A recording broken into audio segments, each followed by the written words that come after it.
Okay guys, this is going to be a quick, no frills, no editing, whatever video um, on the Hardcore Hammer 21 ounce Carpenter's axe or Carpenter's hammer. Um, it has roughly an 18-inch handle, and in comparison, this is kind of an old antique Carpenter's axe. And as you can see, it's a little shorter than that. It's a lot lighter too. Speaking of the weight, it is 1 pound 13 ounces, 1 pound 14, so it's right under 2 pounds. Once I mold up a Kydex sheath for it, with the sheath, it'll probably be right at 2 pounds. The closest thing to compare it to, or that I have to compare it to, is the Wetterling's small forest axe. Hopefully you can see them both. Um, let's see. So you can see the Wetterlings has about a 2-inch longer handle, but the handle shape is kind of similar. I like just the design of this. You can get way up on the back and it's really comfortable. I've kind of been playing with this all day, but it's super light, not in a bad way though. I should say it's really balanced, but it does have some heft to it.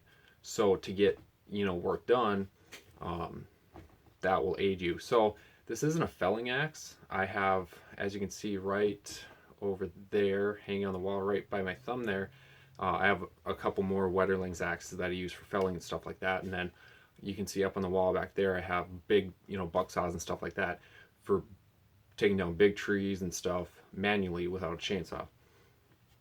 This is more of, I hate the term, but like bushcrafting or carving, or just cutting small kindling for like day hiking or overnight camping. Like say you just want to build a small fire to cook on or something like that. This isn't going to like process down like big pieces of wood. This is more of like, you could split with this, but it's really small. But for limbing, for shelter craft, if you pair it with a small, like a silky pocket boy saw, you can cut 2 to 3 inch diameter logs. You can cut them to about the length of this handle, and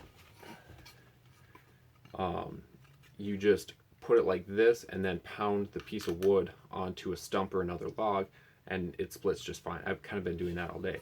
This is a piece that I split. The other thing I like about it is, and there's pros and cons to everything, but this straight blade, as opposed to most axes, they kind of curve. This is straight. A couple advantages. First, carving wise, it performs just like a knife. Secondly, sharpening, it's, at least to me, because it's straight, or roughly straight up and down, it sharpened really easy. Speaking about sharpness and sharpening, when I got this out of the box, it kind of has this varnish on it, and they must have dipped the heads because the blade was covered in varnish. Plus, it wasn't that sharp. I'll be honest, it wasn't sharp at all. But within about 20 minutes hand sharpening, I got it razor sharp. Hopefully you can see that.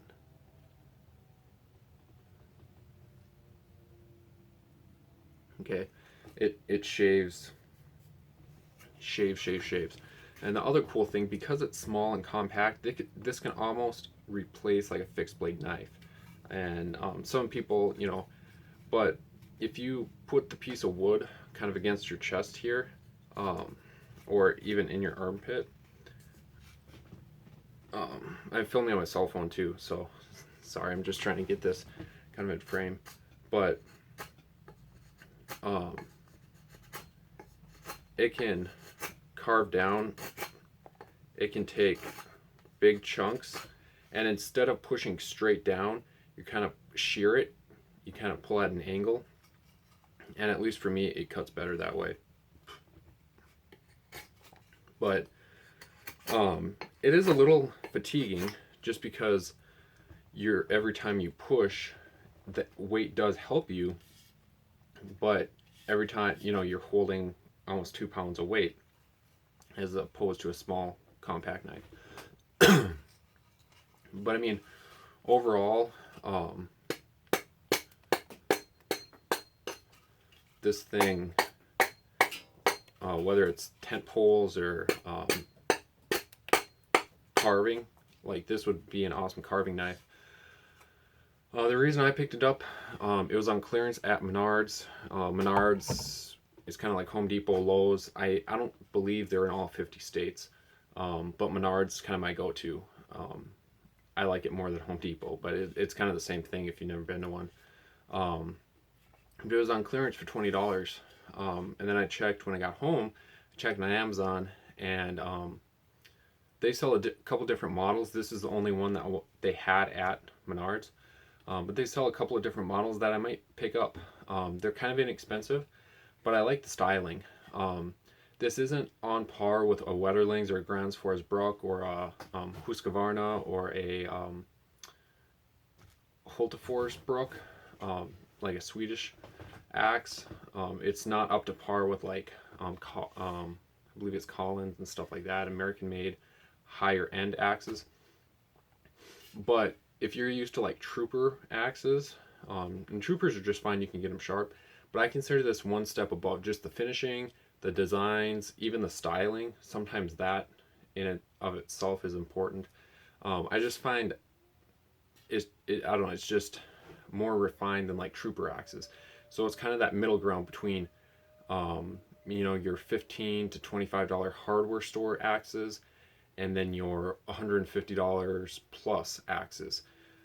They sell, like I said, they sell a couple different models. This is kind of the Carpenter axe. The reason I got this is for car camping, for keeping in a toolkit, you know, just for doing odds and ends, like doing kind of wilderness carpentry stuff when you're not, when you don't have electricity with you, whether you're building, you know, whether you're doing trail work or whatever.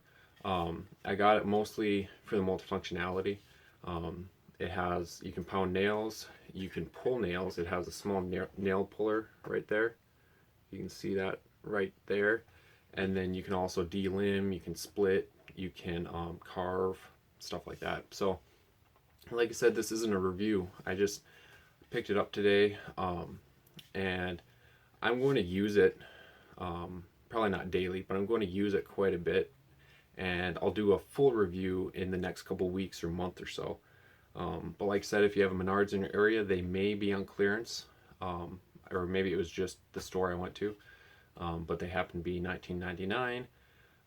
And I picked the one, I don't know if you'll be able to see that, I picked the one with the tightest and the best grain orientation, because you want the grain going straight down this way. You do not want it going this way, and a 45 is all right, but what you want is kind of straight up and down.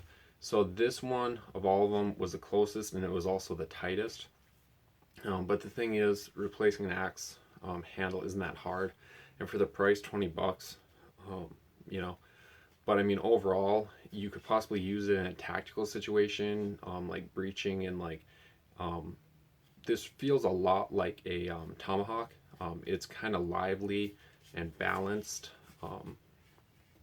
in your hand. It just, I don't know, it feels really good.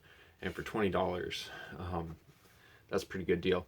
So, like always, if you like this video or whatever else, go back to my homepage, check out some of my recent videos, and if you like what you see, feel sure to subscribe.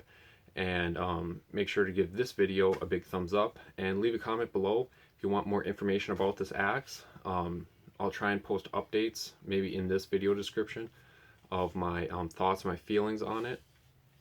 But you know, this isn't for everyone, I understand that, but it was also inexpensive, so I thought, why not? I really enjoy axes and hatchets and hammers, so this is kind of a mix between all of them. So until next time, stay prepared.